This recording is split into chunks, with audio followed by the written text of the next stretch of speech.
ఈసారి మీ పార్టీని farm house లో ప్లాన్ చేయాలనుకుంటే వెంటనే డోసే యాప్ ని డౌన్లోడ్ చేసుకుని బుక్ చేసుకోండి. నమస్తే రమ్మగారు. నమస్తే జయ. రమ్మగారు, ఏదన్నా మంచి కథ చెప్పుకుందామండి. పెద్ద కథ చెప్తాం. ఓకే. ఒక సిపాయి కథ. సిపాయి చిన్నయ్య అనుకుందాం. ఒకనాడు ఒక సిపాయి అంటే మన ఏమనాలి సైనికుడు యుద్ధం నుంచి తిరిగి వాళ్ళ ఊరు వైపుకు వెళ్తున్నాడు. అక్కడేం పెద్ద వ్యవహారం లేదు, ఊళ్ళో ఏదో సొంత ఊరని వెళ్తున్నాడు. వెళ్తుంటే ఆ దారిలో ఒక భూతం చూసింది. వీడు ఒంటిగాడని తెలిసింది. ఎవరితోటి లేరు, ఎవరు లేరు, గుంపుగా ఉంటే వాళ్ళని పట్టుకోవు భూతాలు దయ్యాలు అవి. సరే వీడిని చూసి ఒక ముసలమ్మ వేషం వేసుకుని వీడి దగ్గరకు వచ్చింది. ఏరా అబ్బాయి, బాగా సంపాదించుకొస్తున్నావా అని అడిగింది. ఏం సంపాదన మా అమ్మ, ఏదో 10 రూపాయలు, ఇక్కడ ఉన్ననాళ్ళు అన్నం వెళ్తుంది, మళ్ళీ పిలిపొస్తే మళ్ళీ వెళ్ళి మళ్ళీ అక్కడ తింటాం అన్నాడు. సంపాదించుకునే మార్గాలు బోల్డ్ ఉన్నాయి రా, ఏదో ఒకటి చెప్పు చూద్దాం అన్నాడు. చెప్పడానికి ఏముందిరా, నీకు ధైర్యం ఉందా అని. బోల్డ్ ధైర్యం ఉందన్నాడు. సాహసం ఉందా అని. అబ్బో అసలు దానికి కొదవే లేదన్నాడు. జంకు గొంకు లేకుండా పనిచేస్తావా అని. జంకా గొంక మనకేం జంకు, మనం యుద్ధంలో వచ్చాంగా, మనకు అట్లాంటివి ఏం లేవన్నాడు. అయితే ఓ పని చెయ్యి, నేను నీకు ఒక సలహా చెప్తా. ఇక్కడ ఒక చెట్టును చూడండి, ఒక పెద్ద చెట్టు. ఆ చెట్టు పైన అంతా పోయింది, పై భాగం అంతా అట్లా పైకి ఉండి ఇట్లా తొర్రలేము దానికి. ఈ తొర్రలోకి నడువుకు తాడు కట్టి దింపుతా. ఇది చెట్టు కాదు, ఇది లోపలికి వెళ్ళే మార్గం. భూ వివరణలోకి వెళ్తుంది అది, అంటే భూమిలోకి వెళ్ళిపోతుంది. లోపలికి వెళ్తే ఒక పెద్ద హాలు. ఎంత పెద్ద హాలో, దాంట్లో ఒక వరుసగా గదులు ఉంటాయి. మొదట ఒక పెద్ద గది ఉంటుంది. పెద్ద గదిలో బల్ల మీద కుక్క కూర్చుని ఉంటుంది. ఆ కుక్క కింద, కుక్క ఉన్న బల్లలో, కుక్కను తిప్పేస్తే బల్ల కిందంతా రాగి నాణ్యాలు ఎన్ని ఉంటాయో, కావాల్సినవి తెచ్చుకో. వెధవ రాగి నాకు ఎందుకు అనుకుంటావా. రెండో గదిలోకి వెళ్ళు, అక్కడ ఇంకో పెద్ద బల్ల ఉంటుంది. ఆ బల్ల మీద ఇంకో పెద్ద కుక్క ఉంటుంది. ఆ కుక్కను లైన్లో పెట్టి తీసుకుంటే దాని కింద అన్ని వెండి నాణ్యాలే. గుప్పెళ్ళు పట్టినని తెచ్చుకో, బట్టలు పట్టినని తెచ్చుకో, ఎన్ని మోయగలితే అని తెచ్చుకో. చిచ్చి దిక్కుమాలను వెండి నాకెందుకు అనుకుంటావా, అది కూడా బారేసి. మూడో గదిలో ఇంకో పెద్ద కుక్క ఉంది. అది కూర్చున్న బల్ల కింద బంగారపు నాణ్యాలు ఉన్నాయి. అంటే కుక్కలు ఊరుకుంటాయిటమ్మా, ముసలమ్మ నువ్వు బలేదానివి అన్నాడు. దానికే ఉందిరా, ఇదిగో నీలం రంగు తివాసి తీసుకెళ్ళు. నువ్వు లోపలికి వెళ్ళాక కుక్క నీకేసి చూస్తుంది, భయంకరంగా చూస్తుంది. తివాసి పరిచేసి కుక్కనెత్తి దీని మీద కూర్చోబెట్టు. అది నేనేం చేయదు, ఏం తీసుకున్నా అది నిన్నేమందు. తివాసికి కుక్కకి లింక్. అయితే సరేనన్నాక తాడు కడతానని నడువుకు తాడు కట్టింది, దింపబోయింది అందులోకి. వాడు అందులోకి ఎక్కి ఆ పైకి ఎక్కి దిగబోయాక అన్నాడు, అది కాదు మా అమ్మ, దారిపోయే దానయ్యను నేను, ఊళ్ళోకి పోయే పెద్దమ్మవి నువ్వు, నాకు ఇంత డబ్బు కట్టపెట్టడానికి నీకు ఎందుకు అనిపించిందో చెప్పు. నీకెంత వాటా కావాలి అందులో? నేనేం తెస్తే అందులో నువ్వు వాటా అడిగితే అవన్నీ కుదరవు, ముందే చెప్పాలి. నువ్వు ఎంత వాటా అనేది చెప్తే దాని ప్రకారం తీసుకొస్తా. తర్వాత వాటాలు పేచి పెట్టి ఆ డబ్బులు లాగేసుకుని వాళ్ళ చుట్టుపక్కల వాళ్ళకి పట్టించి వ్యవహారాలు మనతో కుదరవు. నేను అసలే సిపాయిని, మన దగ్గర కత్తిడాలు కూడా బాణాలు కూడా ఉన్నాయి అన్నాడు. ముసలమ్మంది, డబ్బులు నాకెందుకురా ముసిలిదాన్ని, ఇది వరకు మా అవ్వ అంటే ఈవిడికి ముత్తావట. ఈ గోతులోకి దిగి అలా అవన్నీ చూసి మా ఇంట్లో ఉండే చెకుముకు రాయిని అక్కడ వదిలిపెట్టి వచ్చింది. చెకుముకు రాయి అంటే ఏమిటి, నిప్పు వెలిగించుకునే రాయి. వచ్చేస్తుంటే బల్ల మీద కనపడుతుంది నీకు. అది వెనక్కి తిరిగి వచ్చేటప్పుడు ఒక బల్ల ఉంది, చిన్న బల్ల, దాని మీద ఉంది. ఆవిడ జ్ఞాపకార్థం లేదని బాధపడుతున్నాను నేను. ఎవడైనా సాహసం ఉన్నవాడిని పంపిస్తే వాడికి కావాల్సింది వాడు సంపాదించుకుంటాడు, నా చెకుముకు రాయి వస్తుందని, నువ్వు ఒంటిగాడివి సాహసివి అని నిన్ను దింపుతున్నానంది. అంతే కదా, చెకుముకు రాయి సరేనన్నాడు. ఆవిడ ఒక తివాసి చుట్టి చంకలు పెట్టింది వీడికి. తివాసి పుచ్చుకుని దిగాడు. దిగి ఎంత లోతో, తెగ లోతు దిగాక ఒక పెద్ద కట్టడం లాంటిది కనపడింది. అందులోకి లోపలికి వెళ్ళేసరికి మెట్లెక్కాడు. లోపలికి వెళ్తే బ్రహ్మాండమైన హాలు, అంతా నడవాలాగా ఉంది. ఎడం చేతి వైపున గదులున్నాయి. సరే ఏం చేశాడు వీడు, మొదటి గది తలుపు తెరిచాడు. పెద్ద బల్ల, అదేమిటి ఓపెన్ చేస్తే తెరుచుకుంటుంది. దాని మీద ఒక కుక్క ఇట్లా మోహరించి కూర్చున్నది. బంతులంతేసి కళ్ళున్నాయట దానికి. కళ్ళు ఇట్లా చూస్తుంది. ఈ కుక్కను చూసరికి కుక్క బెదిరొచ్చింది. ఏం చేస్తుందో చూద్దామని తివాసి పరిచాడు. అది అట్టాగే చూస్తుంది. వీడు టక్కిని వెళ్ళి దాన్ని ఎత్తుకున్నాడు. అదేం మాట్లాడలా. పెట్టి తీస్తే ఒప్పుకోదు అది. తివాసిని చూస్తే ఊరుకుంటుంది. ఆ బంతులను తీసి కళ్ళు కుక్కనెత్తి ఆ తివాసి మీద కూర్చోబెట్టాడు. కూర్చోబెట్టి ఆ బల్ల తీశాడు. బల్ల తీస్తే మొత్తం దాని నిండా రాక్కాసులే. వీడిట గుప్పెళ్ళతోటి చొక్కాకి ప్యాంటుకి జేబుల్లో ఉన్న జేబులన్నిట్లలో పోసుకున్నాడు. తలపాగాకి చిన్న గుంటలు అందులో కూడా పోసుకున్నాడు. పోసుకున్నాక ఆ కుక్కనెత్తి బల్ల మీద కూర్చోబెట్టాడు. తివాసి చంకలో పెట్టుకున్నాడు. పక్క గదిలోకి వెళ్ళాడు. పక్క గదిలో ఇంకో కుక్క ఉంది. అది ఇంకా పెద్ద బల్ల. అదెంతుంది, బండి చక్రాలంతంత కళ్ళునేటి దానికి. కళ్ళతోటి ఇట్లాగే చూస్తాం. వీడేం చేశాడు, ఓహో ఇది కూడా నిజమే, ఇంకా రాక్కాసులు ఎందుకు మనకి, తెచ్చామని ఏం చేశాడు, ఈ నీలం రంగు తివాచి మళ్ళీ పరిచాడు. కుక్క కామ్గా చూస్తుంది. వీడు పోయి కుక్కను ఎత్తుకున్న తివాచి మీద కూర్చోబెట్టాడు. అది దాని దారిని అది పడుకుంది. వీడు ఆ బల్ల తెరిచి చూస్తే అన్ని తలతల్లాడిపోతూ వెండి కాసులు. దిక్కుమాల రాక్కాసులు మనకెందుకని రాక్కాసులన్నీ అక్కడ పారబోసేసాడు. వెండి కాసులు నింపేసుకున్నాడు జేబుల నిండా. అక్కడి నుంచి కుక్కనైతే మళ్ళీ బల్ల మీద కూర్చోబెట్టాడు. తివాచి చేత్తో పుచ్చుకుని 3వ గదిలోకి వెళ్ళాడు. నిజమో కాదో తెలీదు, ఇవి వదిలేస్తే ఒకవేళ పోతాయి కదా. 3వ గదిలోకి వెళ్తే ఈసారి ఉంది అక్కడ కుక్క, గుడి గోపురాలు అంతంత కళ్ళున్నాయట దానికి. అట్లా మిటకరించి చూస్తోంది వీడికేసి. సరే అంటే బంగారం ఉంది. తివాచి పరిచాడు. కుక్కనెత్తి దీని మీద కూర్చోబెట్టాడు. ఆ బల్ల తెచ్చి వెండి కాసులన్నీ అక్కడ బారబోసేసి చక్కగా బంగారు కాసులు నింపేసుకున్నాడు అన్నిటి నిండా. 2 చెవిలో 2 అంగిట్లో కూడా పెట్టుకున్నాడు వేస్ట్ కాకుండా. సరే ఏం చేశాడు, కుక్కనెత్తి మళ్ళీ అక్కడ కూర్చోబెట్టేసి నీలం రంగు తివాచి మడతపెట్టి పక్కన పెట్టుకుని చేత్తో పుచ్చుకుని బయటకు వస్తే ఈ ముసలమ్మ ఏదో చెప్పిందని చూస్తే చెకుముకు రాయి ఉంది. కనిపించింది.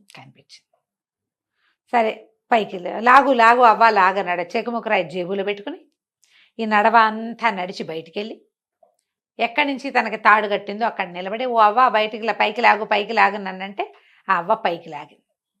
లాగాక బయటకు వచ్చాక వీడు ఏం తెచ్చుకున్నావురా అంది. బంగారమే తెచ్చుకున్నాను, ఇదిగో నీ తివాసి అని తివాసి చేతిలో పెట్టాడు. ఆ చెకుముకు రాయిని అటు ఇటు తిప్పాక అన్నాడు, అలాంటి అత్యద్భుతమైన ప్రదేశంలోకి మీ అవ్వ ముసలిది వెళ్ళటం ఏమిటి, అది అక్కడ వదిలేసి రావటం ఏమిటి, నువ్వేమో జ్ఞాపకార్థం ఉంచుకుంటానని చెప్పటం ఏమిటి, ఇందులో ఏదో మతలబు ఉంది, అదేమిటో చెప్పన్నాడు. ఈవిడ ఒప్పుకోలే ముసలిది. ఏమీ లేదురా, మాకు అది కావాలంతే. అంటే దీంతో ఏం వస్తుందో చెప్పమంటాడు. ఏమీ రాదంటుంది ముసలిది. వాగ్యుద్ధం పెరిగింది. ఈ సిపాయి అప్పుడే యుద్ధం నుంచి వచ్చాడు కదా, కొంచెం ఉద్రేకంగా ఉన్నాడు. కత్తిపుచ్చి విసిరేశాడు మా అమ్మని. అయ్యో, ఆ మెడ కాస్త తెగిపోయింది. ముసలిది కింద పడ్డం ఏంటి, దాని భూతం రూపం దానికి వచ్చింది. ఓహో ఇదేదో భూతం నన్ను ఏదో మాయ చేద్దామనుకుంది, ఈ డబ్బంతా కొట్టేయడానికి ఎత్తేసిందేమో, ఈ చెకుముకు రాయి నేను ఎందుకు ఇస్తాను, నా దగ్గరే ఉంచుకుంటాను అని చెప్పి దాన్ని జేబులో వేసుకుని ఈ బంగారం గుప్పెళ్ళు తెచ్చుకున్నాడుగా, ఆ గుప్పెళ్ళతోటి వెళ్ళిపోయాడు. వెళ్ళి ఈ అడవంతా దాటాక ఒక మంచి ఊరు వచ్చింది, పెద్ద పట్టణం. ఆ పట్టణంలో ఒక సత్రంలో గది తీసుకున్నాడు. హాయిగా తిన్నాడు, తాగాడు. అంతకుముందు వీడికి భోజనానికి సరిపడా డబ్బే ఉంది వాడి దగ్గర. ఇప్పుడు బంగారం ఉండేసరికల్లా కొత్తగా డబ్బులు వస్తే ఎలా ఉంటుంది, ఆగలేపోతారు. ఇక మళ్ళీ రాదు. ఎందుకంటే ఆ లోపల దించేవాడు తీసేవాడు లేడు. ఆ నీల రంగు తివాచి లేకపోతే కుక్కల్ని హ్యాండిల్ చేయలేం. తివాచి మామతో పాటే వెళ్ళిపోయింది, కాలిపోయింది. అది ఏం చేయలేడు దాన్ని. దాంతో వీడు డబ్బులు యథేచ్ఛగా వాడేసుకున్నాడు. ఎంత యథేచ్ఛగా ఖర్చు పెట్టుకున్నాడో. సరే ఇక అయిపోయినాయి డబ్బులు. రోజులు గడిచే కొందుకి డబ్బులు అయిపోయినాయి. ఒకనాటికి చివరికి ₹1 లేకుండా మిగిలిపోయాడు. ₹1 కూడా లేదు. ఖాళీగా కూర్చున్నాడు. అన్నీ వాడేశాడు, మొత్తం వాడేసి తినేశాడు. ఏముంది అలాగే ఉంటుంది. అయితే ఒకనాటి రాత్రి దీపం ముట్టించేందుకు నూనె కూడా డబ్బులు ఇవ్వడి దగ్గర. ఓరండి. అట్లా ఖాళీగా అయిపోయి సరే ఎవరో దారిపోయే వాళ్ళని ఓ చుట్ట మావయ్య అని అడిగి చుట్ట తీసుకున్నాడు. చుట్ట తాగుదామనిపించింది. చుట్ట వెలిగించుకోవడం ఏంటా, దీపం కూడా లేదు. అప్పుడు వాడికి గుర్తొచ్చింది తన సామాన్లలో దాచిపెట్టిన చెకుముకు రాయి. ఆ చెకుముకు రాయి ఏమిటి, ఇట్లా నేల మీద ఇట్లా గీస్తే ఫైర్ వస్తుంది. గీసేసరికల్లా కుక్కొచ్చింది.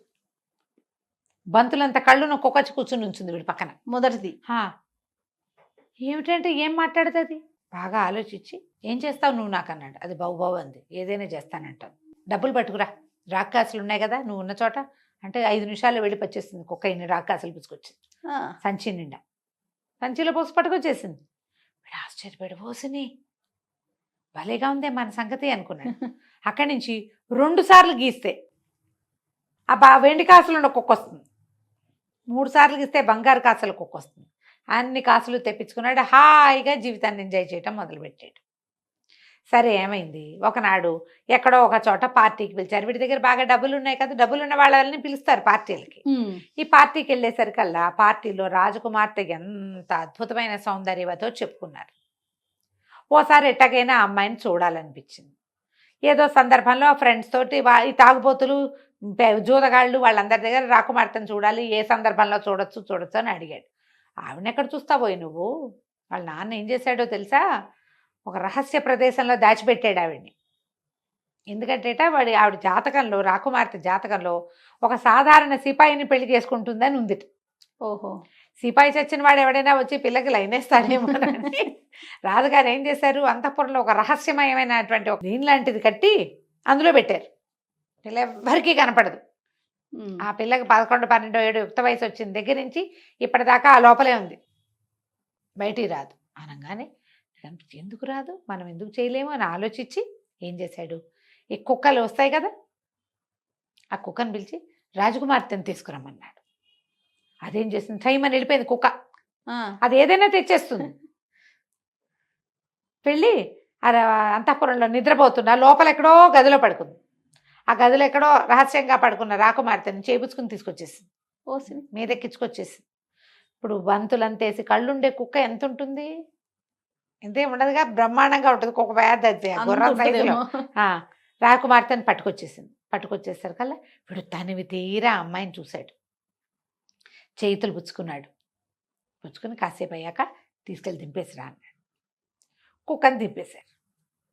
కుక్క తీసుకెళ్ళి దించేసిన తర్వాత పొద్దున్నే రాకుమార్తెను చూడడానికి తండ్రి, తల్లి, ముసలి దాది వాళ్ళు వీళ్ళు వచ్చేసరికల్లా అమ్మాయి చెప్పింది, నాన్న నాకు భలే కాలు వచ్చింది నాన్న, ఏదో కుక్క వచ్చి నన్ను తీసుకెళ్ళింది, అక్కడ ఒక సిపాయి ఉన్నాడు, అతను నా చేతులు పుచ్చుకున్నాడు నాన్న అనేసరికల్లా నాన్న తిట్టాడు, సిపాయి ఏమిటి, ఎవరిని తీసుకెళ్తారు, అసలు ఎంత రహస్యంగా ఉంచాం, ముసలిదాదికి తప్పిస్తే ఈ దారే తెలియదు ఎవరికి, అక్కడికి వచ్చిన చెలికెత్తలు మళ్ళీ రారు, అంత రహస్యంగా ఉంటుంది, ఓసారి ఎవరన్నా అందులోకి ప్రవేశించారంటే వాళ్ళని చంపేస్తారు, అట్లా ఏం జరగదన్నాడు. కాదు నాన్న, భలే కాలు వచ్చింది నాన్న. కానీ సిపాయి అనగానే రాజుకు డౌట్ వచ్చింది, ఏదైనా నాకు తెలియకుండా జరుగుతుందా అని చెప్పి ఈ ముసలిదాది రాత్రిపూట నిద్రపోతుంది. ముసలమ్మలకి చాలామందికి రాత్రులు నిద్రలు రావు, అది మెలకుగా కూర్చుంటుంది. ఆ దాదిని అక్కడ పెట్టాడు. అయితే ఏమైంది, ఎప్పుడైతే కుక్క మళ్ళీ రెండో రోజు రాత్రి మనవాడు ఏం చేశాడు, ఈ సిపాయి చిన్నయ్య కుక్కను పిలిచి మళ్ళీ 2 గీట్లు గీసి పెద్ద కుక్కను పిలిచి రాకుమార్తెని తీసుకురా అన్నాడు. కుక్క వచ్చింది, రాకుమార్తెని ఇటా ముట్టు మీద మొహం మీద మూతి కిందకి పెట్టి మీద ఎక్కించుకుంది. బయటికి వెళ్తుంటే ముసలమ్మ చూసేసింది, కుక్కే తీసుకెళ్తోందని గమనించి కుక్క వెనకాలే వచ్చింది.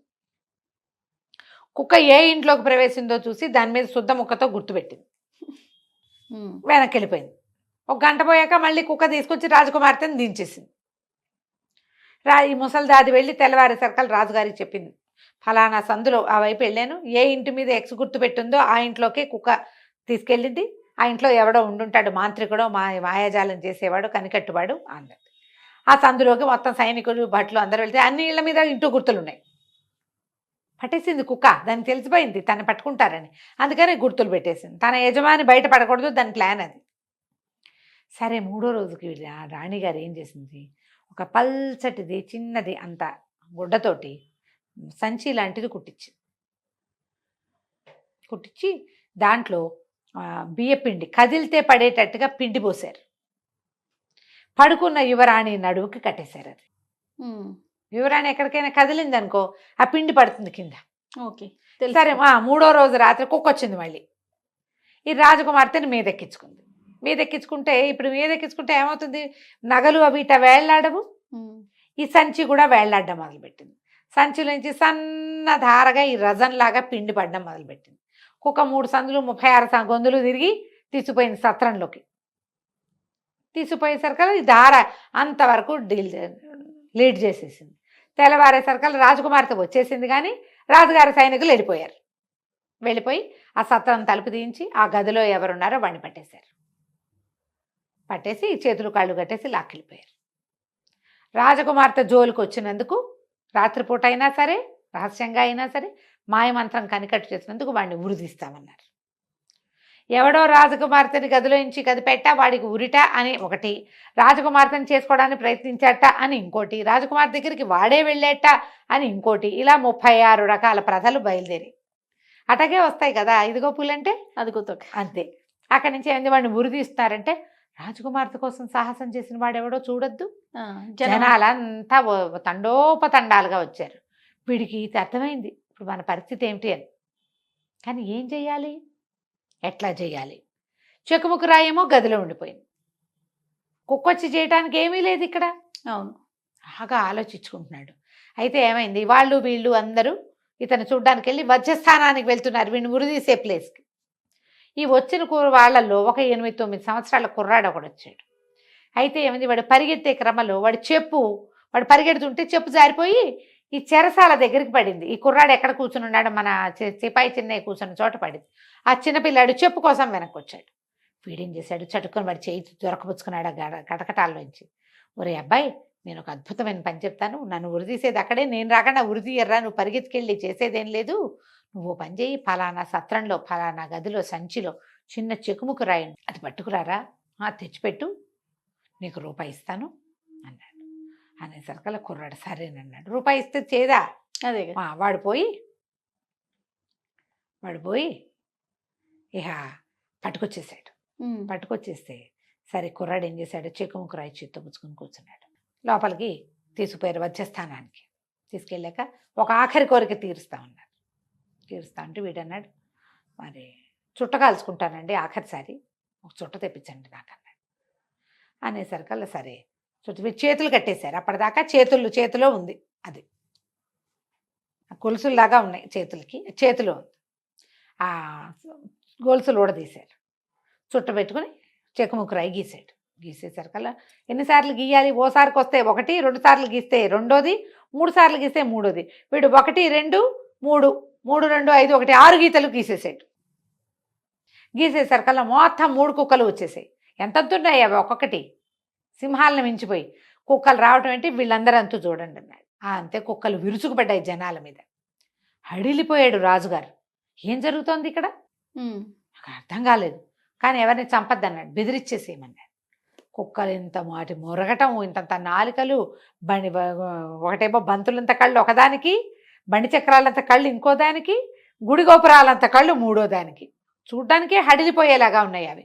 ఇక పిచ్చ భయం వేసేసిన జనాలంతా కకావికలైపోయి సైనికులంతా పారిపోయి ఏం చేసినా వాటిని ఏం చేయలేకపోయారు. రాజుగారు ఆగు ఆగు ఆగు, నీ కుక్కల్ని ఉపసంహరించు, ఏం చేస్తున్నావు నువ్వని కేకలు పెట్టేసరికల్లా అప్పుడు మళ్ళీ వీరేం చేశాడు, వాటిని వెనక్కి పిలిచి వెనక్కి పిలవాలి, వీటిని కంట్రోల్ చేయాలంటే రాజకుమార్తెనిచ్చి పెళ్లి చేస్తేనే చేస్తానన్నాడు. మరి ఆ కుక్కలు ఏం చేస్తారు, వీళ్ళు ఏం చేయలేరు వాటిని. సరే రాజకుమార్తెనిచ్చి పెళ్లి చేస్తానని ఈ జనాలంతా ఉండగానే రాజుగారు ఒప్పుకున్నాడు. అప్పుడు వీటిని వెళ్ళిపోమన్నాడు. 3 మాయమైపోయింది. రాజకుమార్తె నుంచి సిపాయికి పెళ్లి చేశారు. ముందు ప్రాఫెసీ ఏం చెప్పబడింది, సిపాయితో పెళ్ళవుతుంది అంతే. అయితే సిపాయితో పెళ్ళయ్యాక వాడేం చెప్పాడంటే, మీరేం కంగారు పడకండి, నాకు డబ్బుకు కొదవలేదు, నేను అవ్వడానికి సిపాయిని అంతే అని చెప్పి 3 కుక్కల్ని పిలిచి అక్కడున్న వెండి, బంగారం, రాగి మొత్తం తెప్పించేసుకున్నాడు. ఆ డబ్బుతోటి రాజకుమార్తెకి బోల్డు ఎదురు కట్నం ఇచ్చాడు. తర్వాత ఆ రాజ్యానికి రాజు వాడే అయ్యాడు. సిపాయి చిన్నయ్య కథ కంచికి మనం ఇంటికి.